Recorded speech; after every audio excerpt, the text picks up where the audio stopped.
Friends, welcome to my channel. இன்றைக்கி hidden ஃபால்ஸ்னு ஒரு ஃபால்ஸ்க்கு வந்திருக்கோம்.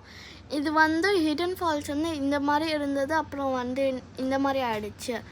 இங்கே என்னோடய ஃப்ரெண்ட்ஸோடலாம் வந்திருக்கோம். இன்றைக்கி ரெயின் ஆனதுனால நல்லா வாட்டர் ஃப்ளோவாக போயிட்டு இருக்கு. இப்போ நாங்கள் குளித்து முடிச்சுட்டு இப்போ திருப்பியும் மேலே பிக்னிக் டேபிளுக்கு போகிறோம். இங்கே காட்டுக்குள்ளே ஹிடனாக இருக்கனால தான் ஹிடன் ஃபால்ஸ்ன்னு நேம் வச்சுருக்காங்கன்னு நினைக்கிறோம். இது காட்டுக்கு உள்ளே இருக்கும். மேலே போனால் பிக்னிக் டேபிள்ஸ் எல்லாம் இருக்கும். Bye friends, see you in next video.